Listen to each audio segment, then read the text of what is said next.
Alrighty guys, so shop update. I am colder than cold.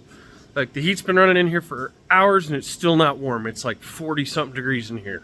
Which, yes, I know I'm a northerner. I should be used to that. That should be a sunny day. It's not. I am a damn freaking Bama now. In any case, yes, I got a haircut and I got a shave. Been dealing with a bunch of shit. I did a video that I'm not going to post. It didn't come out how I thought. Of my day from the time I woke up on Sunday to the time I went home. Didn't work out. Anyway, Nichols' truck is out of the shop. He's got his new phasers, cam chains, and all that on it. Ham's bike, as you can see, has a motor in it. It's got the motor in it, starts, runs good. Scotty's going to come over tonight, put the radiator on, tuck everything right back the way it's supposed to be, and then he is going to put the bodywork on, and that is going home. I am not dyno tuning that. That bike is being assembled against mine and Scotty's advisement with a bad piston. So it spit a retainer for the wrist pin. It was found stuck next to the piston. They had all fatigued. In any case, it spit one and the wrist pin slid over, just kissed the cylinder bore, but didn't gouge it. But it was enough run time that it wallered the piston. I'm not dynoing that with that piston in there. It was my advisement and Scotty's advisement to change it. He chose not to. So, no dyno, it goes home. Let's see. Turbo should be getting delivered ASAP in Canada. This girl's got her Sidewinder on and running on some new fuel. Haven't touched this. May touch this soon, but I have an MS3 bike I'm working on. We'll get to that. Storage. The valve came in for the little 90. He's waiting for a cam chain that got lost. Scotty is gonna... We're going to get that on the dyno, get some numbers, and then we're going to pull that motor and start building his new motor. Ricky and Nichols are changing chassis because Ricky wants a titled frame and Nichols wants Ricky's swing arms. So, Merry Christmas. We're just going to move everything over. Let's see. Eric's bike, I got the deposit for the crank. The crank is here. It's over there in the corner. He's saying hopefully by the end of the week or next week, it doesn't matter, whenever he gets it to me, he'll have the money for the bearings, rods, oil pump, and gaskets. And I'll go ahead and build that motor, and it will be an identical motor to what is in his gold bike. The only difference between the two was that this one had max speeding rods, and that one had Wassner's. So we're going to go Wassner across the board. I'll get it put back together, double check the tune, which should be golden. And I'm probably going to turn the boost down a little bit and re-gear so it utilizes the boost better. And so the clutch doesn't have to work so hard. Let's see. I guess we're on to the MS3. Oh, nope, we're over here.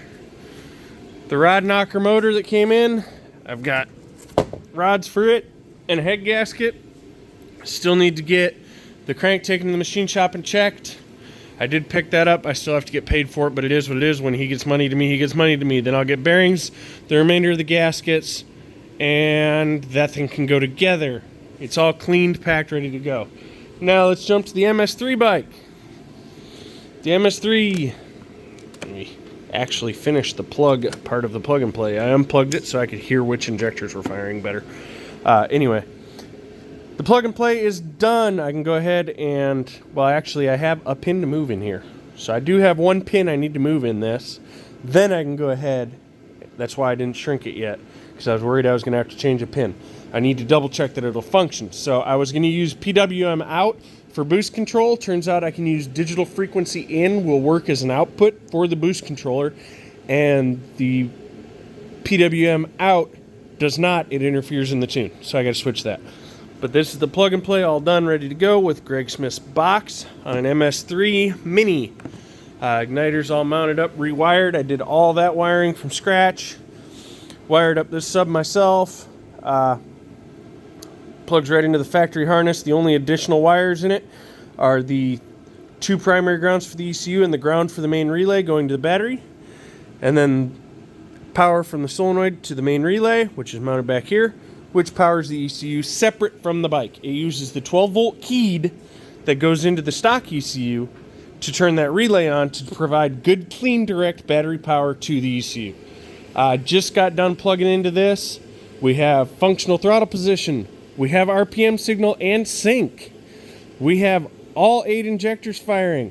The coils I haven't tested yet because I haven't hooked up the main ground that needs to run up to the cylinder head. But then I'll test for spark. We have coolant temp, we have intake air temp, everything. It's all working. We're golden. Woohoo! I'm going to have to probably jumper a wire over to the tach output because I forgot. I'll probably take like digital frequency 2 and pull it back and rerun it through to this lead and run it to the tach output because I wired the dash into the factory tach output and I didn't wire the factory tach output into the ECU. Not a big deal, it's just a matter of moving a couple pins. Then I need to run these 2 wires over here to the greens. That is my map switch. The browns go to a MAC valve for the boost control. It's a single MAC valve boost control. And the blue is the input from the wideband, which I still have to mount and wire in. That'll be the one additional relay I'll have to add. I'll snag a 12 volt wire. I already have a 12 volt wire snagged running up to there. I'll snag it and use that to power up the wideband because this uses an external wideband sensor. The injectors are not all firing. I actually had to grab a set of injectors off the shelf to test the outputs. Injectors 1, 2, and 3 fire. 4 does not. 2 and 3 do not flow any fluid hardly at all. So that's why 1 and 2 were the only 2 cylinders firing, was just bad injectors in general. But I was also having issues with intermittent secondaries and such, and that's why it just wound up being just easier to go to this. So, someone said, hey, hun, something. I don't know who that is. In any case, I'm going to go ahead and upload this. It is colder than cold right now. I am dying of cold. And then I'm probably going to wrap up for the night. I've been playing Hydroneer a little bit, tinkering with the MS3 as I can, trying to keep my fingers warm. I've been sitting in front of the heater. Hopefully by the end of the week the temperature swings and we can start moving forward a little better. Nichols is talking about bringing over his big diesel heater, which would be awesome because it is bloody freaking cold, guys. Stay warm. Later.